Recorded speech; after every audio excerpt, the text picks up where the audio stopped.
हर बदलता चेहरा अपने साथ घटी घटना का आईना होता है। हर चेहरा अपने आप में एक खबर है। हर चेहरा कुछ कहता है। हम चेहरों की भाषा पढ़ना जानते हैं, समझते हैं चेहरों की हकीकत, तभी दिखाते हैं हर वो खबर जो आपके सरोकार की होती है। केंद्रीय मंत्री रामविलास पासवान का लंबी बीमारी के बाद निधन। सम्मान में दिल्ली समेत सभी राज्यों की राजधानियों में आधा झुका रहेगा राष्ट्रीय ध्वज। राजकीय सम्मान के साथ होगा अंतिम संस्कार। रामविलास पासवान के निधन पर राष्ट्रपति, उपराष्ट्रपति और प्रधानमंत्री समेत दिग्गज हस्तियों ने जताया शोक। राष्ट्रपति ने कहा, देश ने खोया दूरदर्शी नेता। उपराष्ट्रपति ने बताया दुर्बल वर्गों की सशक्त आवाज। प्रधानमंत्री ने कहा, पूर्णीय क्षति।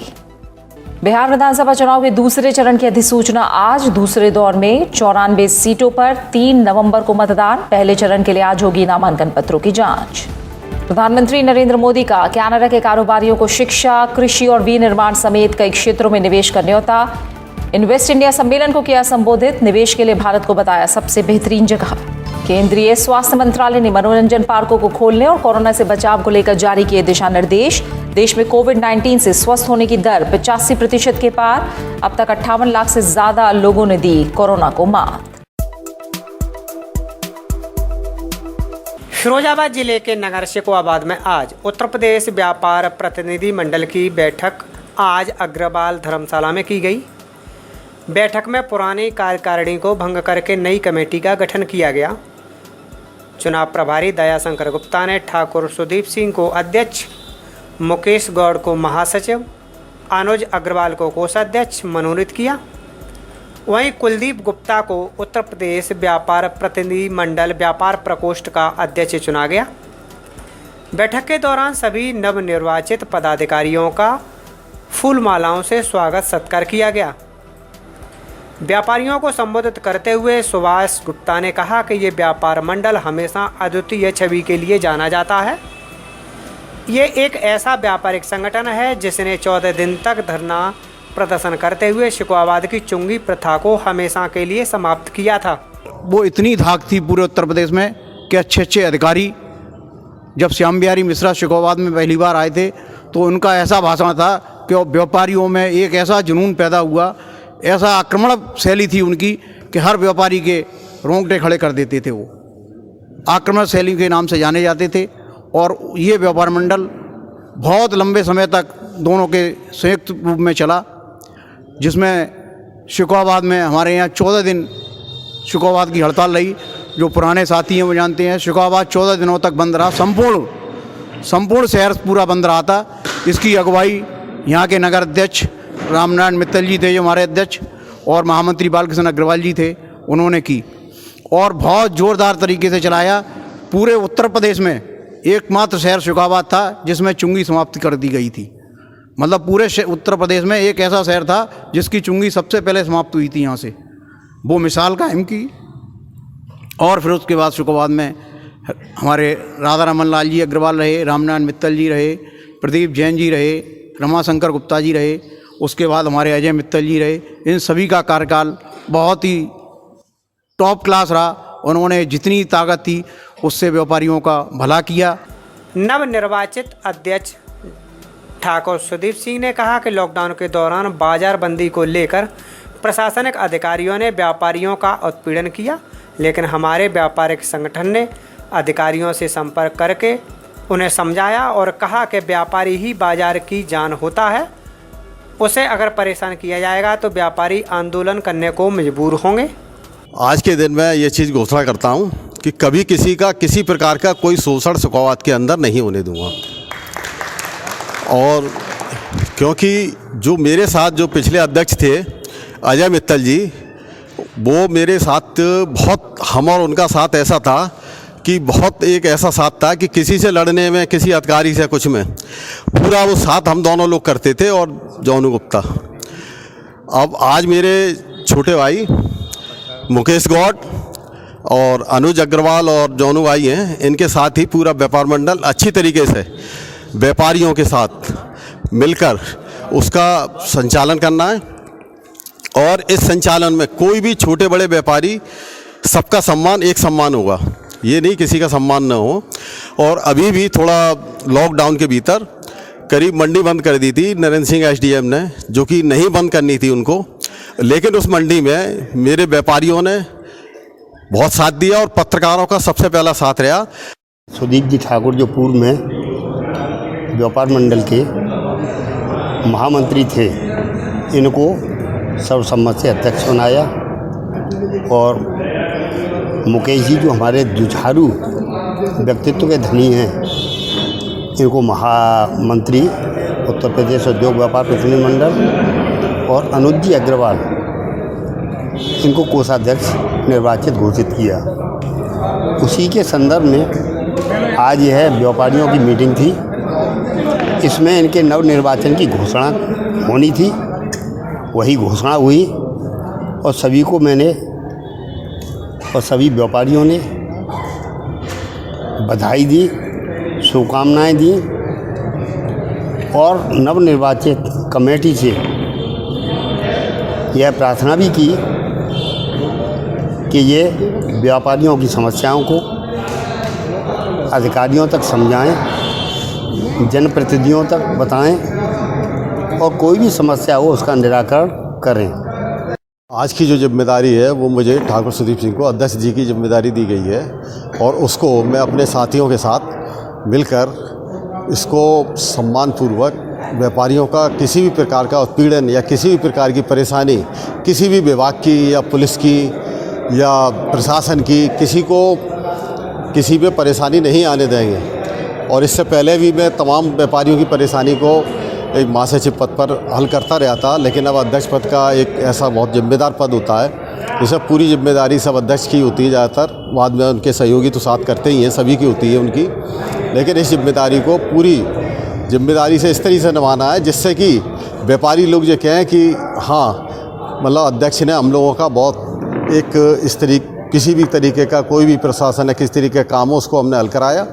और अभी भी इससे पहले भी लॉकडाउन में अभी मैंने बाज़ार की मंडी थी तो उसमें मैंने बहुत व्यापारियों का सहयोग दिया, क्योंकि तमाम उस समय बिक्री का टाइम था और जैसी खुली थी तो सब बंद कर दी थी प्रशासन ने। फिर उसको थोड़ा मीडिया और व्यापारियों की मदद से उसको बहुत जल्दी खुलवाया जिससे कि व्यापारियों को नुकसान नहीं हुआ और उसमें काफ़ी मैंने मदद की थी सब व्यापारियों की। तो आगे भी इसी तरीके से करता रहूँगा, यही मेरा अध्यक्ष बनकर काम करने का यही मेरा एक तरीका रहेगा जिससे कि सभी व्यापारी खुश होकर, छोटे बड़े व्यापारी सभी का सम्मान होगा, सभी खुश होकर किसी प्रकार की समस्या को हल उनकी हो सके। फिरोजाबाद में एक युवक की संदिग्ध हालातों में मौत हो गई थी, जिसका आज पुलिस ने खुलासा कर दिया। आपको बता दें कि थाना उत्तर की श्रीराम कॉलोनी निवासी 40 वर्षीय मूलचंद शटरिंग का काम करता था, जिसकी बुधवार रात संदिग्ध हालातों में मौत हो गई थी। पत्नी ने कहा था कि बुधवार देर रात उसे 2 युवक घर पर छोड़ने आए हुए थे। रात को वह चारपाई पर सो गया, प्रातः उसकी मौत हो गई। मौके पर पहुंची पुलिस ने उसे पोस्टमार्टम के लिए जिला अस्पताल भेज दिया था। पुलिस जांच कर ही रही थी कि जांच में पता चला कि लॉकडाउन के दौरान गौरव चौहान ने कई बार मूलचंद के परिवार की मदद की थी। उसी दौरान गौरव के प्रेम संबंध उसकी पत्नी राजरानी से हो गए। मृतक शराब का आदी था, इसलिए पति पत्नी में अक्सर विवाद होता रहता था। पत्नी ने एक दिन अपने प्रेमी गौरव को सारी घटना से अवगत कराया। दोनों ने मूलचंद को रास्ते से हटाने की योजना बना डाली और बुधवार रात्रि में उसे सोते समय मार दिया। पुलिस ने 36 घंटे में ही हत्या का खुलासा करते हुए हत्या में शामिल प्रेमी प्रेमिका को जेल भेज दिया है। आपकी जानकारी में लाना चाहूँगा, दिनांक 7/8 की रात्रि में थाना उत्तर क्षेत्र में मूलचंद नामक युवक की हत्या हो गई थी और 2 अज्ञात व्यक्तियों के खिलाफ तहरीर प्राप्त हुई थी, जिस पर तत्काल मुकदमा पंजीकृत कर इसका पोस्टमार्टम कराया गया था। विवेचना के उपरांत इसमें मृतक की पत्नी और उसका एक साथी, जो कि भावनात्मक रूप से उससे जुड़ गया था लॉकडाउन के दौरान, इन दोनों ने मिलकर उसकी हत्या की है। और ये विवेचना में तथ्य उजागर हुआ। उनकी निशानदेही पे हत्या में प्रयुक्त एक चुनरी और ईंट बरामद हुई है। और उनको न्यायिक अभिरक्षा में भेजा जा रहा है। किस तरह का प्रेमी था, क्या था? जी हाँ, लॉकडाउन के दौरान इनके पति शराब के आदी थे और लॉकडाउन के दौरान काफ़ी आर्थिक तंगी के दौरान इसने मदद की थी इस युवक ने, जिससे इन दोनों का नज़दीकी संबंध हो गए और बाद में पति की प्रताड़ना से पति से ज़्यादा परेशान रहती थी और इन्होंने निर्णय लिया कि इसको रास्ते से हटा दिया जाए, जिसके वसीभूत इन्होंने घटना करी थी। उत्तर प्रदेश के बहराइच जिले में विद्युत उपकेंद्र मटेरा में तैनात दिव्यांग संविदा लाइनमैन और उपखंड अधिकारी एसडीओ के बीच मामूली कहासुनी के बाद मारपीट हो गई। एसडीओ ने संविदा लाइनमैन का गला दबाकर पिटाई कर दी। इसी दौरान वहां पर मौजूद लोगों ने वीडियो बना लिया, जो अब सोशल मीडिया पर तेजी से वायरल हो रहा है। पुलिस ने दिव्यांग लाइनमैन की तहरीर पर मुकदमा दर्ज करके मामले की जांच पड़ताल में जुटी है। आपको बता दें कि मटेरा बिजली उपकेंद्र पर थाना मटेरा क्षेत्र के अम्बा बारी निवासी दिव्यांग आलम संविदा पर लाइनमैन के पद पर कार्यरत है। मटेरा में तैनात उपखंड अधिकारी हर्ष राज रस्तोगी पिछले दिनों निजीकरण के विरोध में हुए अनिश्चितकालीन हड़ताल का समर्थन न करने से संविदा कर्मियों से नाराज थे। इसी को लेकर मामूली कहासुनी के बाद दोनों पक्ष भिड़ गए। संविदा कर्मी ने एसडीओ पर गला दबाकर पीटने का आरोप लगाया है। वहीं एसडीओ ने भी संविदा कर्मी पर अभद्रता और पिटाई का आरोप लगाया है। एसओ मटेरा चौथी राम यादव ने बताया कि दोनों पक्ष की ओर से तहरीर दी गई है। लाइनमैन की तहरीर पर एसडीओ हर्ष राज रस्तोगी के खिलाफ मुकदमा दर्ज कर लिया गया है। जांच पड़ताल की जा रही है। दिव्यांग लाइनमैन को चिकित्सीय परीक्षण के लिए भेजा गया है।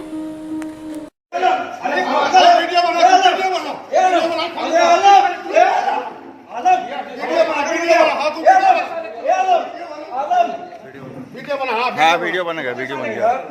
चलो इधर, यही हम तुम्हारे से चाहते थे। हाँ और सुन, हाँ, कुत्ते वाले कभी नहीं बना। वीडियो बना, वीडियो बना,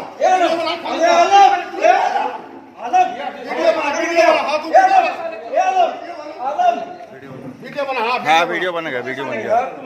चलो इधर, यही हम तुम्हारे से चाहते थे। हाँ और सुन, हाँ, कुत्ते वाले कभी नहीं बना। वीडियो बना, वीडियो बना, वीडियो बना।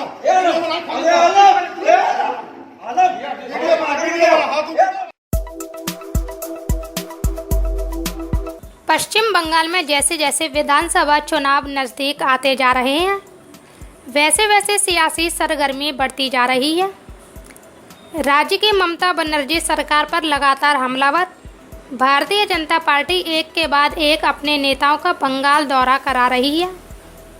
हाल ही में भारतीय जनता युवा मोर्चा के राष्ट्रीय अध्यक्ष नियुक्त हुए तेजस्वी सूर्या भी बंगाल पहुंचे। यहाँ न सिर्फ उन्होंने ममता सरकार पर जमकर बरसे, बल्कि पार्टी के हजारों कार्यकर्ताओं के संग राज्य सचिवालय तक मार्च में भी शामिल हुए। तेजस्वी सूर्या ने बंगाल पुलिस पर 3 सांसदों को बंधक बनाने का आरोप लगाते हुए कहा कि हमारी शिकायत पर एफआईआर दर्ज करने के लिए हमने आधी रात को 2 घंटे से अधिक समय तक इंतजार किया। पुलिस ने एफआईआर दर्ज करने के बजाय 3 सांसदों के साथ हाथापाई की है। हम विशेषाधिकार के उल्लंघन के लिए एक प्रस्ताव दायर करेंगे और ममता की पुलिस को सबक सिखाएंगे। भाजपा कार्यकर्ताओं ने गुरुवार को बंगाल की कानून व्यवस्था को लेकर नवन्ना मार्च किया। इस दौरान दोनों शहरों के कई हिस्से भी प्रभावित हुए। पुलिस ने प्रदर्शनकारियों पर आंसू गैस के गोले भी छोड़े। पुलिस की कार्रवाई में भाजपा के कई नेता और कार्यकर्ता घायल हो गए। अधिकारियों ने बताया कि राष्ट्रीय आपदा प्रबंधन अधिनियम NDAM का उल्लंघन करने को लेकर भाजपा के 100 से अधिक समर्थकों को हिरासत में लिया गया। यह अधिनियम कोविड-19 महामारी के कारण 100 से अधिक लोगों के एकत्र होने और राजनीतिक रैली करने पर रोक लगाता है। तेजस्वी सूर्या ने कहा कि युवा मोर्चा के कार्यकर्ताओं पर बम बरसाए गए।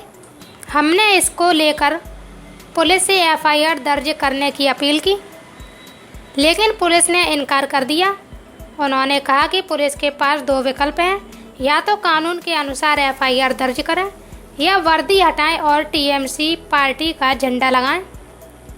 अगले साल अप्रैल मई में पश्चिम बंगाल में होने वाले विधानसभा चुनाव से पहले राज्य में भाजपा कार्यकर्ताओं की हत्या सहित कई राजनीतिक हत्या की घटना देखने को मिली है।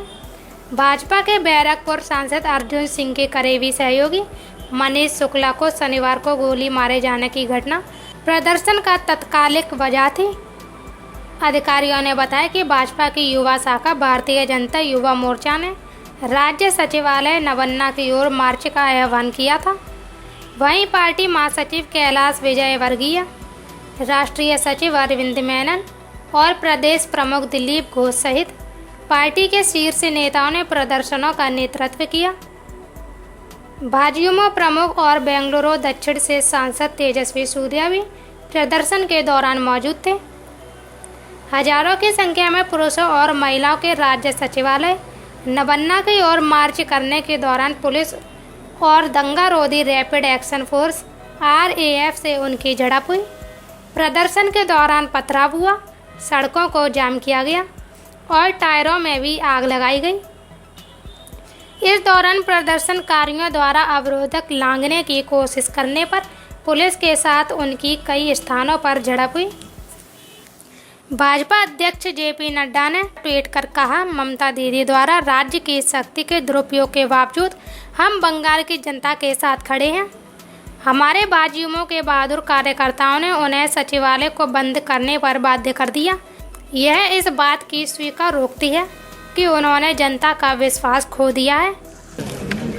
ये अधिकारियों को संवैधानिक तरीके से उनका काम कैसे करना है ये भी नहीं जानते हैं।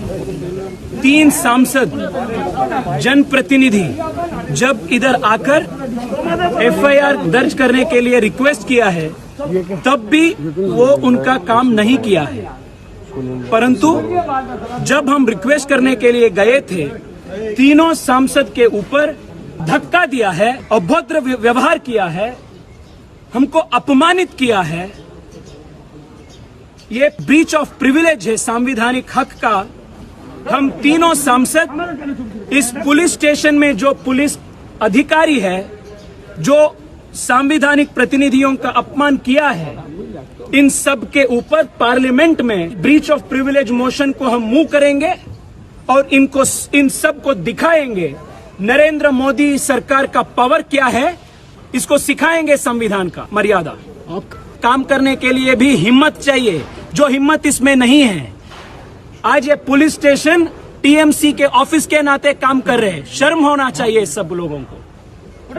दिखाएंगे इस सब लोगों को कॉन्स्टिट्यूशन का मर्यादा क्या है। राजस्थान के करौली जिले के सपोटरा इलाके में पुजारी बाबूलाल वैष्णव को कुछ लोगों ने पेट्रोल डालकर जला दिया। जयपुर में SMS अस्पताल में इलाज के दौरान गुरुवार को पुजारी की मौत हो गई। इस मामले में पुलिस ने मुख्य आरोपी कैलाश मीणा को गिरफ्तार कर लिया है। बाकी आरोपियों की तलाश जारी है। मुख्यमंत्री अशोक गहलोत ने ट्वीट कर कहा कि सपोटरा में बाबूलाल वैष्णव जी की हत्या अत्यंत दुर्भाग्यपूर्ण और निंदनीय है। सभ्य समाज में ऐसे कृत्य का कोई स्थान नहीं है। प्रदेश सरकार इस दुखद समय में शोकाकुल परिजनों के साथ है। घटना के प्रमुख आरोपी को गिरफ्तार करके कार्रवाई की जा रही है। पुलिस के मुताबिक पीड़ित ने बताया था कि कैलाश मीणा अपने साथियों शंकर, नमो, किशन और राम लखन के साथ मंदिर के बाड़े पर कब्जा करके छप्पर लगा रहा था। पुजारी ने उसका विरोध किया तो पेट्रोल डालकर आग लगा दी। पुजारी का परिवार मंदिर की 15 बीघा जमीन पर खेती करके अपना गुजारा करता है। केंद्रीय मंत्री प्रकाश जावड़ेकर ने कहा कि करौली में गुंडों ने पुजारी को जिंदा जला दिया। प्रदेश के सभी इलाकों में दुष्कर्म की घटनाएं हो रही हैं। ऐसे में कांग्रेस नेता राहुल गांधी को राजनीतिक दौरे करने की बजाय इन मुद्दों पर ध्यान देना चाहिए। उन्हें राजस्थान सरकार से या तो इस्तीफा मांगना चाहिए या हालात सुधारने की कोशिश करनी चाहिए। दोषियों के खिलाफ कार्रवाई होनी चाहिए। पुजारी बाबूलाल वैष्णव सपोटरा तहसील के भूखना गांव के पुराने राधा कृष्ण मंदिर में पूजा करते थे। ग्रामीणों ने मंदिर के लिए खेती की जमीन दान दी थी, जो राजस्व रिकॉर्ड में मंदिर माफी में दर्ज है। करीब 1 महीने पहले कुछ लोग जमीन पर कब्जा करने की कोशिश करने लगे। पुजारी ने पंच पटेलों से शिकायत की थी। 4-5 दिन पहले भी गांव के 100 घरों की बैठक हुई थी, जिसमें पंचों ने पुजारी का समर्थन किया था। पुजारी की मौत की सूचना मिलते ही कई संगठनों के लोग एसएमएस अस्पताल की मोर्चरी के बाहर प्रदर्शन करने पहुंच गए। उन्होंने मांग की है कि मृतक के परिवार को मुआवजा दिया जाए। गांव थाना शकोटरा के अंतर्गत जो आता है, यहाँ पर जो घटनाक्रम जो हुआ है बाबूलाल वैष्णव जी के साथ में, उस घटनाक्रम में पुलिस द्वारा उनके मृत्युकालिक कथन जो हुए थे उस पर मुकदमा धारा 307 में दर्ज किया गया था। कल शाम को दुर्भाग्यवश उनकी जो है मृत्यु एसएमएस अस्पताल जयपुर में हो गई थी, और मृत्यु के बाद जो उनके मृत्युकालिक कथन जो है उसके अनुरूप जो है धारा 302 आईपीसी का उसमें जो है इजाद मुकदमे में किया गया है। प्रकरण का मुख्य आरोपी कैलाश मीना जो है उसे पुलिस की टीम ने गिरफ्तार कर लिया है। कल देर रात्रि में उसे डिटेन कर लिया गया है, और आगामी जो है 6 टीमें हमारी वर्तमान में लगातार फील्ड में काम कर रही हैं, और बाकी जो बचे हुए आरोपी हैं उनको भी जल्दी हम गिरफ्तार करें। थाने के अंदर बावर्दी चुस्त दुरुस्त कुर्सी पर बैठकर एक दरोगा जी को सिगरेट के धुएं का छल्ला बनाना महंगा साबित हो गया। वर्दी में सार्वजनिक स्थान पर धूम्रपान करने पर दरोगा जी का चालान काट दिया गया और उनसे 500 रुपये का दंड वसूल किया गया, जिसके बाद से महकमे में चर्चाओं का बाजार गर्म हो गया है। दूसरों को कानून का पाठ पढ़ाने वाली पुलिस ही अगर कानून तोड़ने लगे तो फिर आम जनता उससे सबक नहीं लेगी, बल्कि खुद ही कानूनों का उल्लंघन करने लगेगी। यह बात हर वर्दी वाला व्यक्ति जानता है, लेकिन एक दरोगा जी इसको भूल गए और खुद ही कुर्सी पर बैठकर बड़े आराम से सिगरेट पीने लगे, जिसके बाद उनका वीडियो वायरल हो गया। जी हां, ये पूरा मामला हरदोई जिले के हरपालपुर कोतवाली का है। यहाँ पर एक दरोगा जी वर्दी की गरिमा भूल गए और थाने में कुर्सी पर बैठकर सार्वजनिक स्थान पर सिगरेट पीने लगे। दरोगा जी को सिगरेट पीता देख किसी व्यक्ति ने उनका वीडियो बनाया और सोशल मीडिया पर वायरल कर दिया। वीडियो वायरल होने के बाद दरोगा जी को सिगरेट पीना महंगा पड़ गया। हरपालपुर कोतवाली में तैनात दरोगा जितेंद्र सिंह तोमर आम जनता को कानून का खूब पाठ पढ़ाते हैं, तमाम प्रकार की धाराएं बताते हैं, लेकिन यही कानून का पाठ वह खुद स्वयं पढ़ना भूल गए।